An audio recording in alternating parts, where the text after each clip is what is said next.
Hello everyone, আসসালামু আলাইকুম। কেমন আছেন সবাই? আলহামদুলিল্লাহ, আমরা এখন আছি আর কি। একরকম বলতে বাবুর তো আবার জ্বর ঠান্ডা হয়েছে, প্রচুর ঠান্ডা লেগেছে, তার নাক দিয়ে নিঃশ্বাস নিতে কষ্ট হচ্ছে, ঘুমোতেও পারছে না। আমাদের রান্না করে খাওয়া দাওয়া এক প্রকার কষ্ট হয়ে যাচ্ছে, সাথে আমারও শরীরটা ভালো না। আসলে আবহাওয়াটা এমন, এর জন্যই মনে হয় এরকম হচ্ছে, একবার গরম একবার শীত, এর জন্য। যাই হোক, এখানে হচ্ছে রান্না, এগুলো কিন্তু আগের ভিডিও ছিল আর কি, সেগুলোই আর কি দিয়েছি। তো এখানে রান্না করার জন্য আমি সব মশলা আর কি কষিয়ে নিচ্ছি, মুরগির মাংস রান্না করব।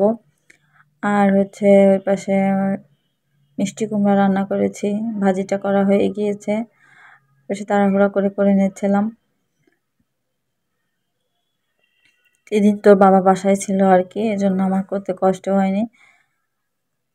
এই তো মিষ্টি কুমড়া একটু ভাজি করে নিয়েছি, আর মুরগির মাংসটা রান্না করে নিয়েছি। আর এই মুরগির মাংসের সাথে আমার এই দুইটা আস্ত রসুন না দিলে তো আমার ভালোই লাগে না, সাথে একটু শুকনো মরিচও দিয়ে দিলাম। এই মাংসটা রান্না করতে গেলে আমার আর কি দেখি যে লাস্টে ভাজা জিরে গুঁড়াটা রান্না শেষে দিই, সেটা আর কি নেই, গরম মশলার গুঁড়াটা। তো আবার সেটাও আর কি পাশে করে নিয়েছিলাম তাড়াহুড়া করে। আর এই তো আমি এটা কিন্তু গরম পানি দিয়ে দিয়েছি।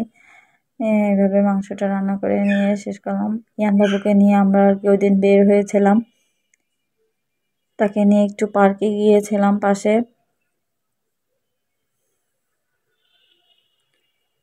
তো সেই মশলাটা আর কি আমি যে গুঁড়া মশলাটা দিয়ে দিয়েছি। পরে আমরা হচ্ছে খাওয়া দাওয়া করে শেষ করে বাবুকে নিয়ে একটু বের হলাম,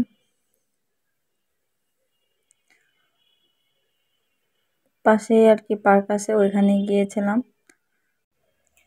নৃত্য পরিবেশন করছিল, তো ইয়ান বাবুর তো নৃত্য দেখতে ভালো লাগে, সে তো এগুলো পছন্দ করে, মনোযোগ সহকারে দেখছিল।